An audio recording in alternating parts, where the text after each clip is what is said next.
Book 101 review. Book 101 is all about the books that I read for the last 40 years. And today I have my special guest. He is a sales trainer and enablement whisperer, no other than Mr. Ian Spandau. Hello, Daniel. It's good to see you today. Welcome to Book 101, Mr. Ian. And can you please introduce more about yourself? Certainly. My name is Ian Spandau. I come from Dublin, Ireland, but I now live in Northern California. I have a 35-year career in technology, an awful lot of that are in the training business. And I worked for big companies like Oracle and moved to America just 15 years ago. So I was a late immigrant and married here. My wife and I run a nonprofit dog rescue out of our home in Smartsville, California. Mr. Ian Iskandar, thank you so much for sharing your knowledge and wisdom to the world. What was the pivotal moment or experience that made you think I need to start this non-profit? Well, my wife and I used to foster dogs as volunteers when we lived in San Francisco. And many times, some of the dogs that we fostered weren't really suitable to be adopted. They needed to go somewhere large in the countryside and have room and space to just be dogs. So we saw this too many times over the years. And when COVID hit and we had a pandemic, we decided to make the move and we moved out of the San Francisco Bay Area and moved to the countryside where we sit on 9 acres of fenced pastures and we run our dog rescue in the spare time, really. We both work full time. My wife is a nurse, I work in technology, but we find the time to rescue and rehabilitate a little over 250 dogs so far. How did your personal background or values shape the mission of your organization? Yeah, when I was a child, my grandmother was a dog breeder. And she, from a very small time, I had a great love of animals. And I saw also that a lot of people weren't always treating their animals correctly, maybe not caring for them enough. I myself don't have any children. My wife and I never had any children. So the dogs really become our children. And we care for them just like they're a family. What was the specific, was there a specific person, story, or societal gap that become your why? Yeah, a few things really. I ran a software company in the 90s in Dublin, in Ireland. And I saw the I saw the way most companies and salespeople in particular were treated in a maybe not very respectful way. And there were some parallels in sales training and in dog training because, well, salespeople like rewards, right? They like to have bonuses and commissions and things like that. Yes. And dogs like to have a treat or a toy or something when they're training, when you're trying to teach them something. And there was a few different parts in my classroom where I realized that just like a pack, a sales team can be like a pack in the way that a pack has to have a strong leader, and if it has a strong leader, everything goes fine. But if the leader is ill or weak or absent or something like that, then things don't go so well for the rest of the team or the dogs. Did you ever imagine yourself as a non-profit founder before this idea took hold? I really didn't, I really didn't. It was always just a volunteer thing. My wife and I fostered many, many dogs over the years, and didn't really think that we would be doing it ourselves full time. But there were a couple of dogs that we fell in love with that really just couldn't be rehomed, and we thought, well, the only place for them is for us. So we're a sanctuary as well as a rescue operation. So some of the dogs here are just going to live out their lives here, and that's just fine with us. What was one question, Mr. Ian, people always ask you about your origin story? Um, I'm a bit of a mutt myself, Daniel. So I have a French had a French mother, a Zimbabwean father, Argentinian and Malaysian grandparents. So I have a lot of different blood in me, and that I moved from Ireland to America, although we were immigrants into Ireland ourselves.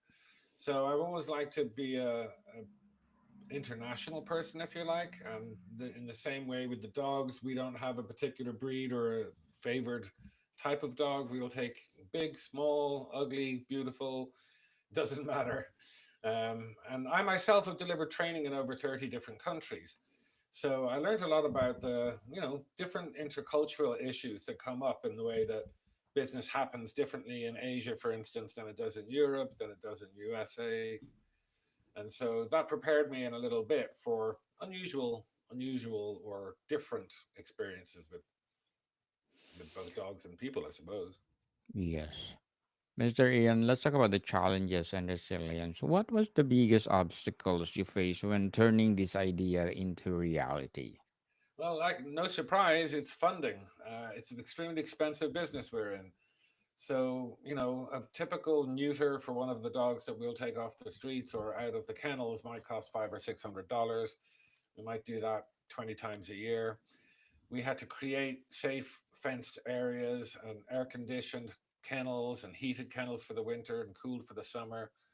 So, really just fundraising is always a challenge. I recently published my first book. It's called Rescuing Dogs and Salespeople. And Hmm. the sales and proceeds from that book go towards our nonprofit uh, rescue charity. So, funding is the hardest part of it, Daniel. That's why I was happy to be invited on your podcast today, because I like to spread the mission and the word and have people know that, in every town in USA and probably every country in the world, there's a local dog shelter with probably dozens of dogs sitting in it right now. So we like Indeed. spread the awareness. Yes, indeed. How did you navigate moments of doubt or criticism early on? Well, fortunately, we haven't had too much by way of criticism. Doubt, for sure, for sure. And again, when we have 10 to 12 dogs at one time, just finding the time to manage that and make sure that they get the best exercise and the best training, as well as working around here in my office and, obviously trying to pay the bills. So the moments of doubt were when I went from being a full time employee. I was a chief of staff at a software startup in Palo Alto, California, to going to being an independent consultant, which of course means you don't get that paycheck every 2 weeks. Indeed. And Mr. Ian, as a rescue dogs and salespeople, what are your short-term and long-term goals? Well, really, long term and short term goals are both the same. We have a goal to rescue 1,000 dogs in our lifetime, my wife and I. I'm in my late 50s, so hopefully I can stick around long enough to keep doing plenty of more of what we do. Really to spread the word and spread awareness, to train adults on how to actually behave around their dogs and how to provide a safe and comfortable existence for their pets. Definitely. How do you navigate moments of doubt and to continue your advocacy? Well, we're fortunate to have a lot of support. We have, I think, 12,000 TikTok followers, 3,500 Instagram followers, a couple of thousand on Facebook as well. So we get a lot of support and a lot of encouragement. I post a lot of videos about the rescues and about the outcomes that happen to the dogs. And then people, they either they can go to our Amazon wish list and they can buy a bag of food for the dogs or something like that, or sometimes they'll buy toys or leashes or supplies. We have a couple of really great patrons who, all year long will try and do whatever they can to raise funds and help us with dogs. So it's really the community, having a bunch of friends and family who keep pushing you. Yes, indeed. So, how do you stay motivated when progress feels slow or invisible? Patience, you need a lot of patience. We've had dogs here that have been with us for over 2 years before they were adopted. And for 2 years they might have behaved pretty badly and take a long time to train and a long time. We have a puppy here right now who keeps going to the bathroom in my living room and my office. So you need a lot of patience in our business, Daniel. Yes. But it pays off. Patience is virtue, people. So let's talk about the impact and community. What's a story from your work that reminds you why this nonprofit matters? Well, the funding in particular for some of the government neuter programs has been cut recently. So where there used to be, each month they'd have a mobile veterinary clinic would come by, and if you had a dog that needed neutering or spaying, they would do it for free. Yes. But that's been cut significantly in the last 6 months. So now there's many more puppies being born, in barns and in sheds and in ditches. So it's really a bit disheartening when the government doesn't play its part. I know in other countries, they do far better than us with spay and neuter programs, for instance, for strays or tagging street dogs so that they can be identified. We don't do anything like that here. So the need for nonprofits and rescues like ourselves is always going to be there, Daniel. Mm. Indeed. How do you measure success beyond numbers? What intangible impacts are you most proud of? Yeah, it's a good question because it's very difficult. One of the measurements we have is that there's a human and a dog that get paired together and enjoy each other. And we have many retired people sometimes, who are lonely and alone, and we found just the right dog for them, and then that changed their life. We've had another dog recently that went to a boy who had special needs, and the dog and this boy are extremely well bonded, and it's helped him an awful lot. So a lot of times it's the help that we give to the people who adopt the dogs. Obviously, these dogs don't have any say in their own future, right? So we obviously want to provide the best possible future we can for them. But it also has to have a matching human who needs that dog in their lives. How does your nonprofit address need that existing systems or groups overlook? Yeah, we work with several different nonprofits as far away as Azerbaijan. In fact, we had one dog here for a year that was flown to us from Azerbaijan to Los Angeles, and I drove down, or I flew down, and I drove her up here. And then we have another couple of agencies here in California who, if they have a special need, if they have a particular dog that they can't place easily, or we're in a vicinity where we can make a drive and pick up from a hoarding situation or something like that. We work with those partners too. So, Mr. Ian, what will be your advice for those people out there who want to start a nonprofit organization like you? Well, we use something called LegalZoom for all the paperwork, so that's one thing that makes it quite easy. You have to pay a few dollars, but they walks you through the requirements, the regulations, the compliance, all that kind of stuff is created, and it helps you create your own mission plan, the mission statement, things like that. My advice would be to start small, though.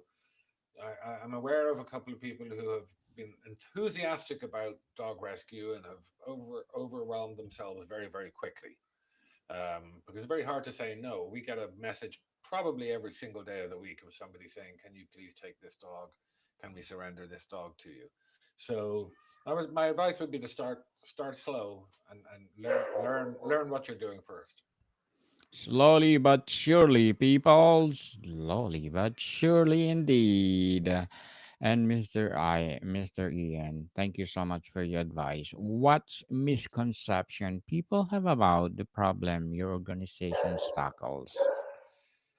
Well, I think a lot of people adopt dogs with good intentions and then aren't quite prepared for what that particular breed might do. Huskies are a good example. A husky is a working dog. It needs to be busy, it needs to be occupied, and a lot of people will adopt them because they look nice.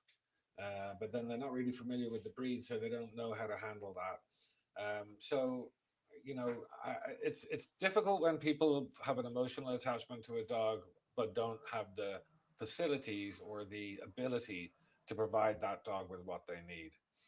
And a lot of times it can affect not just the dog, but the human adversely as well. Let's talk about the vision and legacy. If your nonprofit could achieve one impossible goal, what would it be? Empty the shelters, make sure that all these horrible, cold, concrete shelters that are filled with dogs who are looking for homes could all have companionship and a safe and happy life. We're in a crisis here in the USA. It's a phenomenal crisis. Every shelter is overcrowded, and every single day, many dogs are put to their end simply because there wasn't somebody who would care for them or foster them. How do you hope your work inspires others to engage with this cause? Well, I hope that, maybe one or two people would think about doing what we did, which is just start your own small nonprofit. Doesn't take a lot of work as long as you have a home and a garden and, you can get a couple of crates. Even if you save one dog a year, that would One be a dog a huge year. help. Yes, indeed. What's quality or skill you've developed as a founder that surprised you? That surprised me. Well, I suppose it's to be non-judgmental. People surrender dogs for 100 different reasons. A lot of times we'll post a dog online and we'll say this dog was surrendered to us. We're looking for a new home for him, and people will get judgmental. Oh, why did they give up their dog? Oh, they shouldn't have given up their dog. But I guess I had to learn that you can never make any assumptions, right? You don't know what's going on in people's lives. Change their job, they change their housing situation, maybe their family situation changes or something like that, and they're just not in a position anymore to care for their dogs. We've had many people in tears as they handed their dogs over. Like they were not, it was not something they wished, but it was something that, out of love for the animal, they had to do. Mr. Ian, if you could go back in time, what advice would you give yourself on day one? That's an interesting one. Yeah, the same advice I'd give everyone else, which is probably take it slowly. We invested an awful lot of time and effort and money into setup. Um, and it was very difficult. It was very challenging. A lot of construction and contractors and all that kind of stuff. So if I could go back, I might have planned some of those projects a little bit better and spend some more time on planning for sure, and maybe on cost analysis. Doing a bit more research and learning a little bit better on what things were likely to cost. Very well said, Mr. Ian, and very well said. Beautifully articulated. Before we wrap up our discussion for today, Mr. Ian, I'm inviting you to please do listen to my other podcast, people. My other podcast, because my abstract essay is already in fifth season, abstract poetry in second season, book 101 review in fifth season, comedy 101 in second season, and food 101 in its fifth season as well. Geography 101 and love letters in its third season, and my baby podcast, Mental Health 101. Movie 101 review and Music 101 in fourth season, and Science 101 and Sex 101 in its first season itself. So please do listen wherever you listen your podcast. Mr. Ian, how do you want your nonprofit to evolve in the next decade, and what role do you see yourself playing? Well, I'll continue to be the founder, and what we'd like to do is expand our volunteer base so that we can open up more foster homes in our community, and obviously in that way we would be able to rescue more dogs. Yes, people, for sure. Please continue your organizations and help more less fortunate dogs all over the world. So, Mr. Ian, thank you so much for sharing your organizations to the world. So, can you please invite our listeners to support your advocacy? Yeah, we'd love you to go to www.spandauhouse.com, which is where you'll see some of our dogs and you'll be able to help in any way, or follow us on TikTok, YouTube, Instagram, or Facebook. Yes, people, let's support Mr. Ian Spandau because if you support him, more empowering dogs to come. So, Mr. Ian, thank you so much for your time. Thank you, Daniel. Take care. Have a great rest of your day. Modicon people, see you soon.